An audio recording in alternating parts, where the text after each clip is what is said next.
우리 예배 전에 먼저 우리 신앙 고백했던 사도신경의 내용을 함께 또 찬양으로 함께 고백했습니다.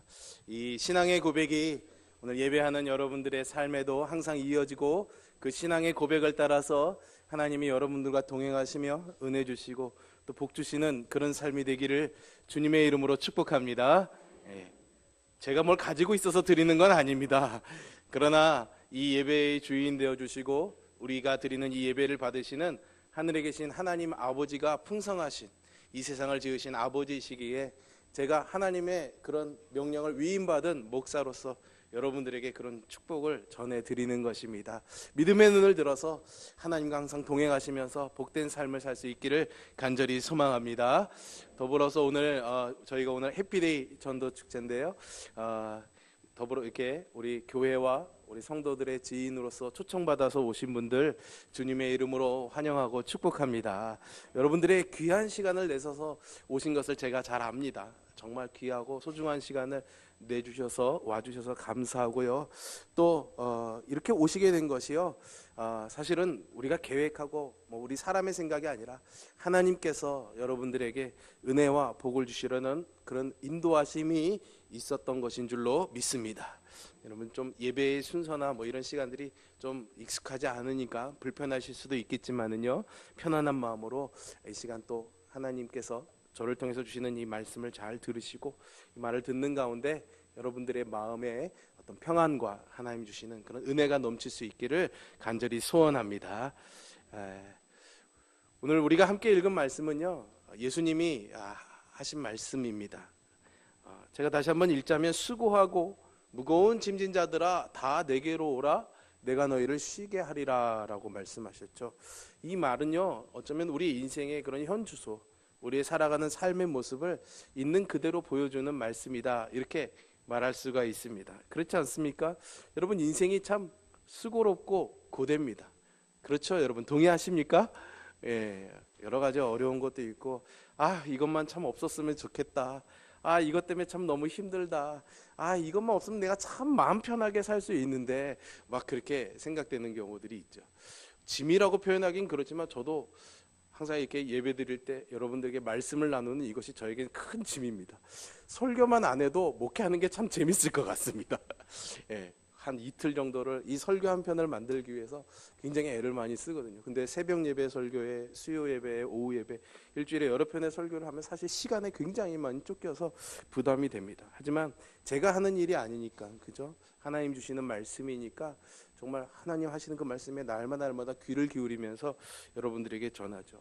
기도하면서 말씀을 준비하는 것은 제가 어떤 좋은 말, 설득력 있는 말로 여러분들을 막 이렇게 말로 설득하는 것이 아니라요, 저는 담백하게 그냥 있는 그 말씀을 전할 때 하나님은 영이시기 때문에요, 이 말을 통해서 여러분들의 귀에 들려지고 여러분들의 마음에 새겨지고 머릿속에 기억될 때 그 말씀 속에서 하나님이 영적으로 깨닫게 하시는 그런 놀라운 그런 진리들이 있기를 저는 간절히 소망합니다. 오늘 예배 시간에도 이렇게 여러분들과 짧게 말씀을 나누지만 이 속에서 우리가 기존에 예수님을 믿던 성도님들에게는 예수님이 우리를 부르신 크신 은혜가 더 깊어지기를 소망하고요, 오늘 교회에 처음 오신 분들에게는 왜 내가 이 자리에 오게 되었는지, 나를 정말로 부른 분은 누구인지 발견할 수 있는 그런 시간이 될 수 있기를 간절히 소망합니다. 참 우리 인생이 수고롭고 고됩니다. 그래서 우리 인생을 도와주시려는 예수님의 진실한 초청이 오늘 우리를 이렇게 불러주신 줄로 믿습니다. 오늘 이 말씀을 통해서 우리가 깨달아야 될 것이 무엇인가? 첫째는요, 우리 인간은 다 사실은 수고하고 무거운 짐을 지고 살아간다라는 거죠. 여러분 어떻습니까? 여러분 참 인생이 수고롭지 않습니까? 여러분들이 지난 한 주간 살아온 삶은 어떻습니까?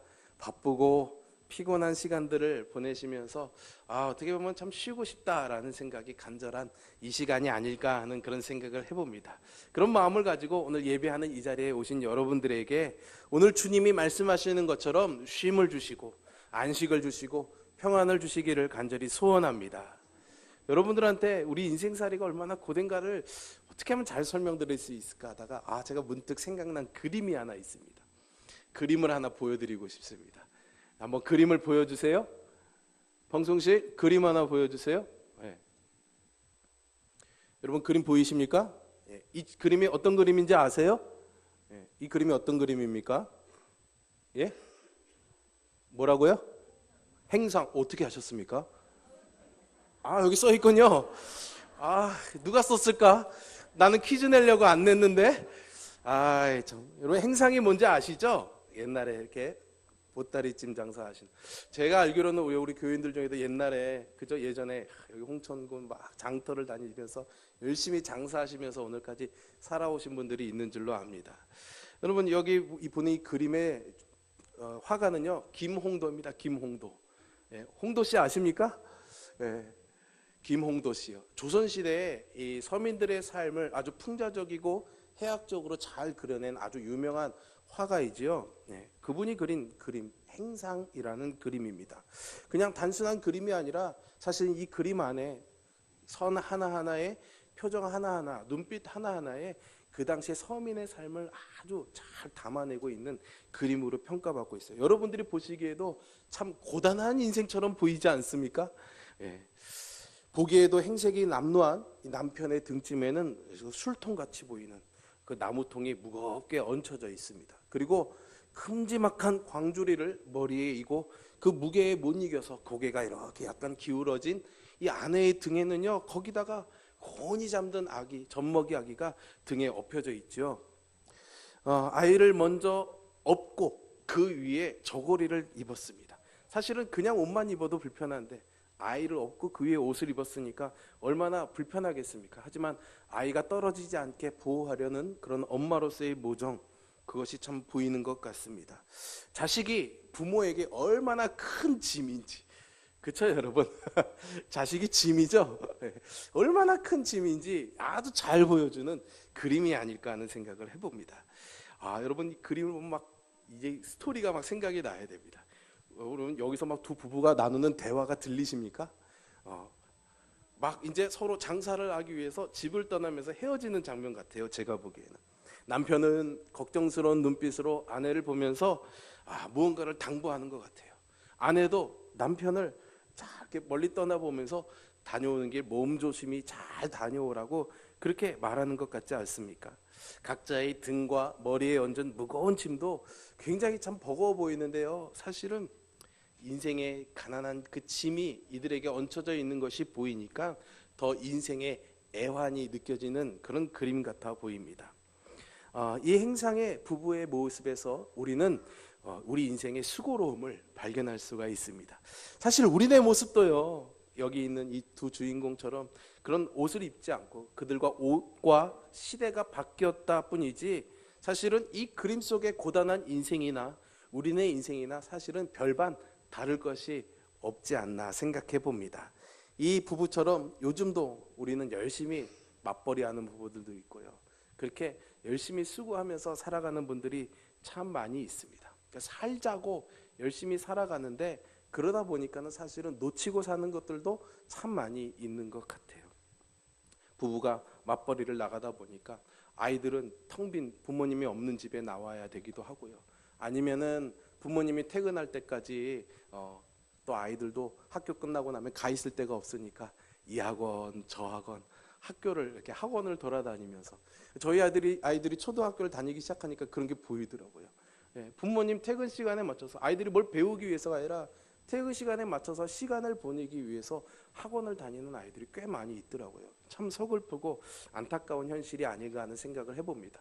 비단 뭐 부부의 가정의 문제뿐이겠습니까? 요즘 특별히 청년들의 삶이 참 고단한 것 같습니다. 취업난에 굉장히 시달리고 있죠.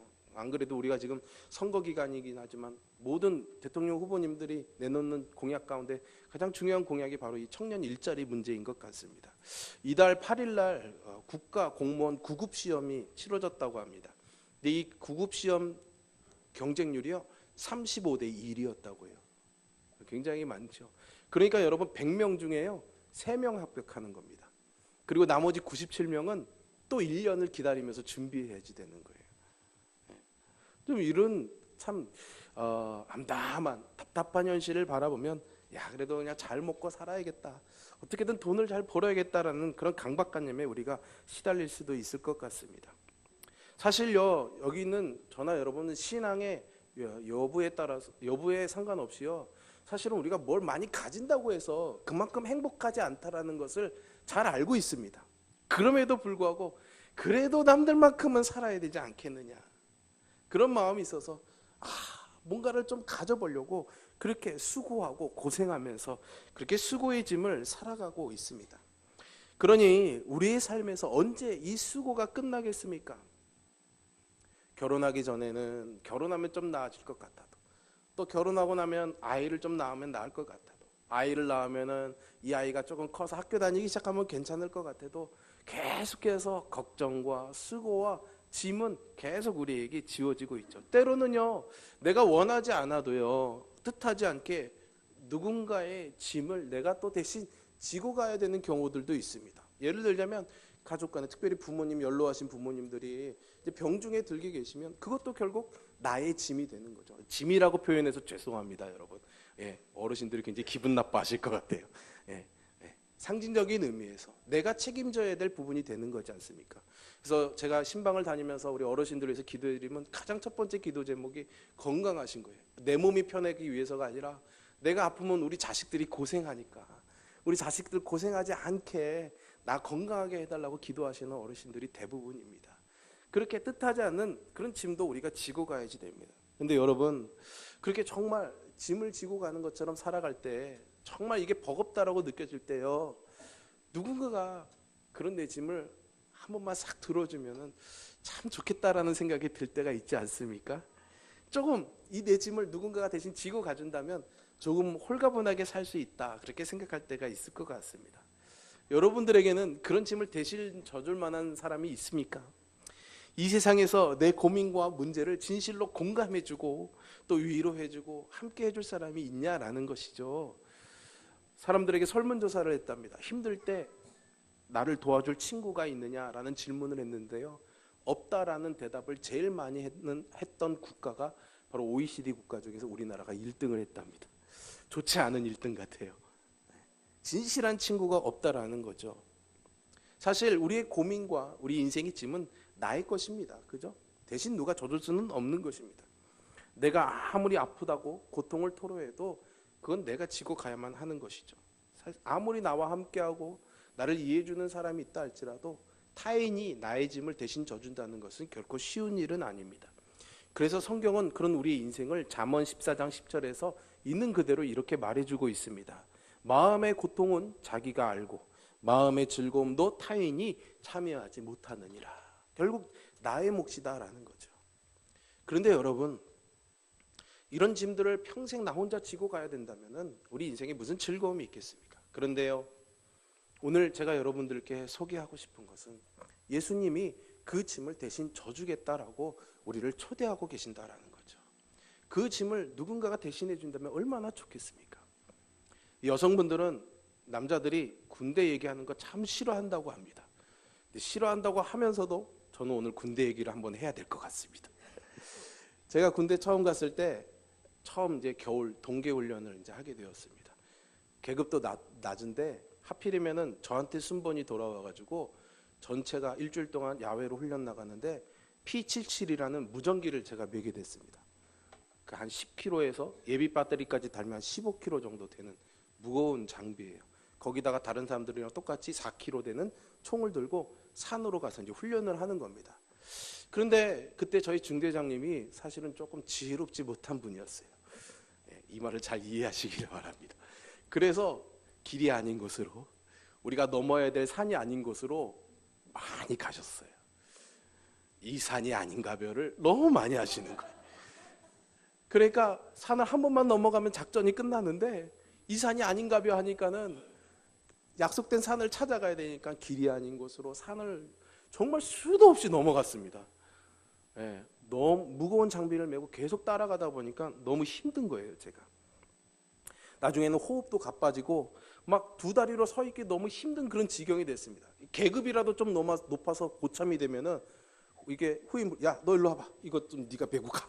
이러면 되겠는데 이 계급도 안 되니까 힘들다 소리도 악소리도 못 내고 어떻게든 그냥 버텨보려고 악다구니를 물고 참았는데 도저히 참을 수 없는 지경이 되었습니다. 그런데 다행히도 한 고참이 제 모습을 봤어요. 사실 자기도 힘든데 얼마나 짜증나겠습니까? 중대장님이 지혜롭지 못해서 생고생을 하고 있으니. 근데 저를 이렇게 부르더니, 야, 너 그 무전기랑 총 1이 되나? 사실 총은 내주면 안 되는데 그때 나도 제가 죽을 것 같으니까 얼타근하고 내드렸습니다.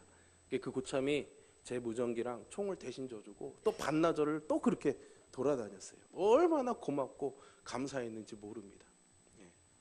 저는 지금도 그래서 그 고참의 이름을 잊어버리지 않고 있습니다. 참 고마운 일이죠. 여러분, 그렇지 않습니까?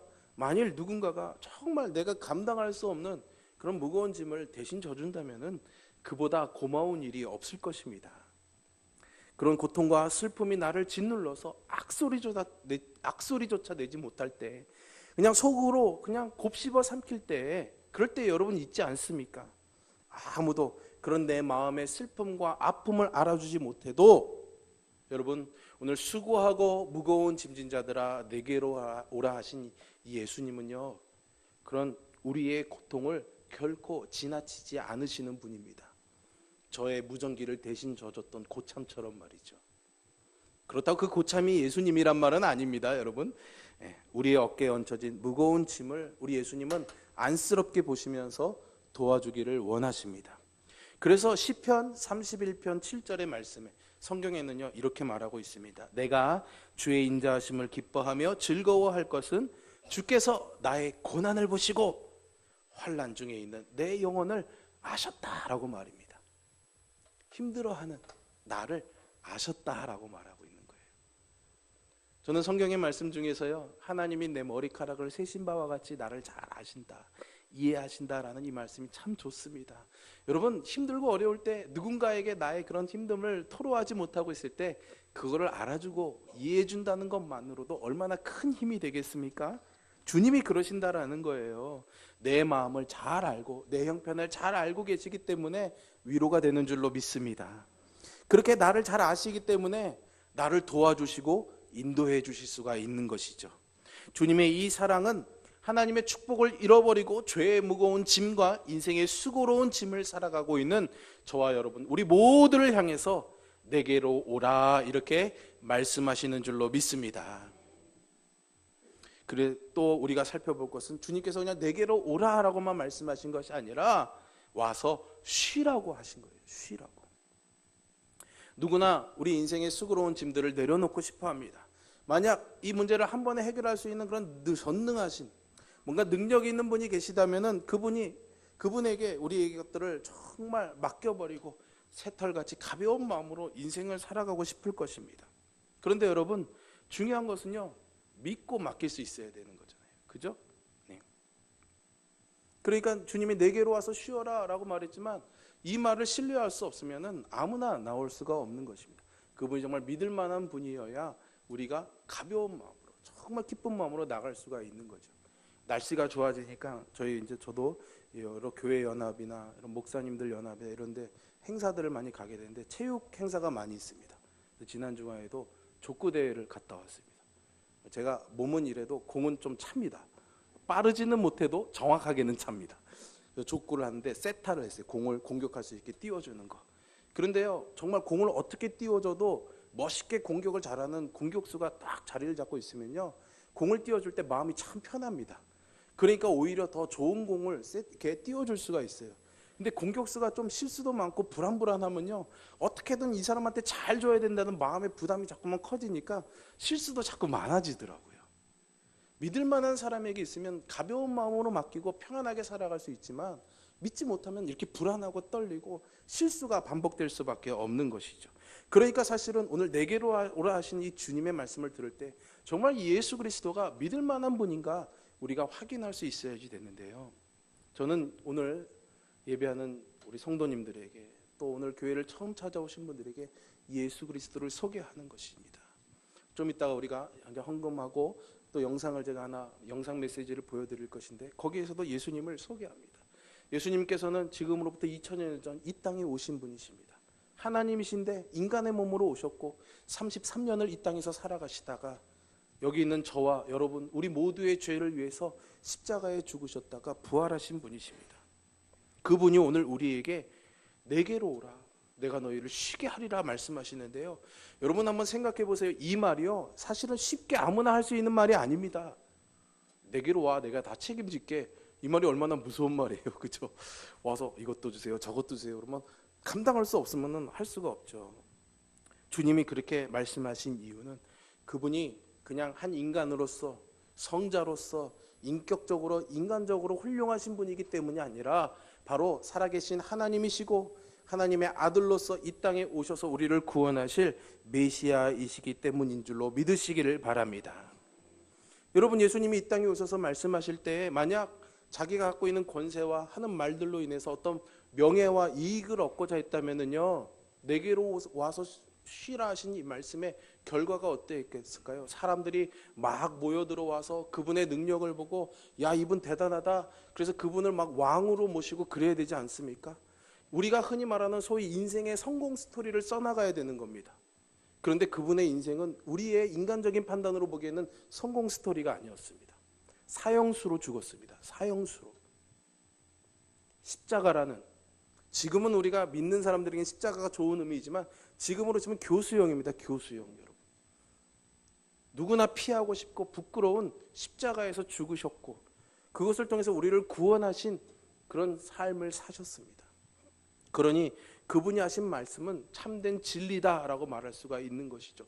우리를 속이기 위해서, 우리에게 뭔가 거짓된 표현으로 자신의 유익을 얻고자 했던 것이 아니라 자신의 생명을 내어주기까지 우리를 사랑하는 그 사랑이 있었기 때문에 오늘 우리에게 하시는 내게로 오라 하신 이 말씀은 참된 진리인 줄로 믿습니다. 요한복음 10장 10절에서는요, 그래서 내가 온 것은 양으로 생명을 얻게 하고 더 풍성히 얻게 하려는 것이다 라고 말씀하고 계십니다.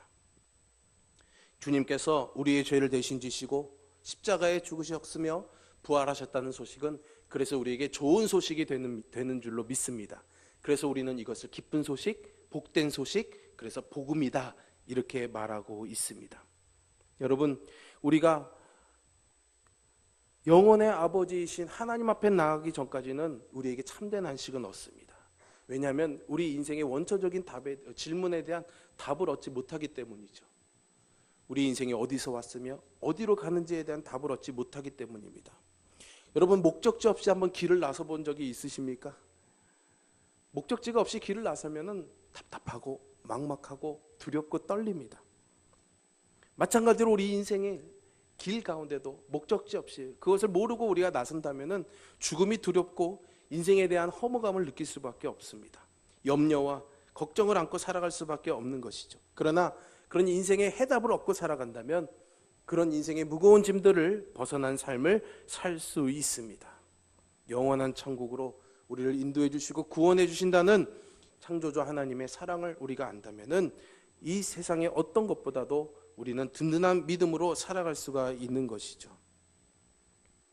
예수님을 믿고 하나님을 나의 아버지로 섬기게 될 때 알 수 없던 인생의 질문의 해답을 우리는 얻을 수 있습니다. 죽음에 대한 두려움과 공포의 짐을 벗을 수 있습니다. 여러분, 하늘에서 이 땅에 내려오신 하나님은 예수 그리스도밖에 없습니다. 하늘나라와 죽은 뒤에 우리의 삶이 어디로 갈 것인지에 대해서도 분명하게 증언해 주신 분은 예수 그리스도밖에 없습니다. 여러분, 한번 이렇게 생각해 보세요. 만일 우리가 예수님의 말씀을 믿고 하나님을 믿다가 죽게 되었는데 이 말이 거짓인지 진실인지 알 수 있는 확률은 반반입니다. 그죠? 또 정말 믿지 않고 죽었더니 실제로 예수님 말씀대로 천국과 지옥이 있을 확률도 반반입니다. 그럼 여러분, 어느 편을 선택하는 게 더 지혜롭겠습니까? 그때가 되면 되돌릴 수가 없습니다. 그렇다면 오늘 이 시간 예수님의 초청을 받은 우리 모두는 내게로 와서 쉬어라 라는 주님의 음성 앞에 나아가 그분이 주시는 쉼과 안식을 누리기를 선택해야 하겠습니다. 예수님은 내게로 오라는 말씀을 믿고 나오는 우리 모두를 구원하시고 인생의 모든 수고를 쉬게 하시기 위해서 지금도 기다리시며 여러분들의 마음문을 똑똑똑 두드리고 계십니다. 언제고 마음에 무너지고 삶의 고통에 눈물을 흘릴 때에 우리의 짐, 이 모든 것들을 대신 지시고 기다리시는 예수님께 나아가실 수 있기를 주님의 이름으로 축원합니다. 함께 기도하겠습니다. 오늘 이 시간에 우리들을 하나님 앞에 불러 모아주시고 주님의 음성 듣게 하신 하나님 감사합니다. 내게로 와서 쉬어라 말씀하시는 주님의 음성이 오늘 우리의 마음에 생생히 들려지는 하나님의 음성이 되게 하여 주시고, 이 음성 듣고 우리 모두 하나님 앞에 나아가 주님이 주시는 쉼을 얻는 삶이 되게 함께하여 주시옵소서. 예수님의 이름으로 감사하며 기도합니다. 아멘.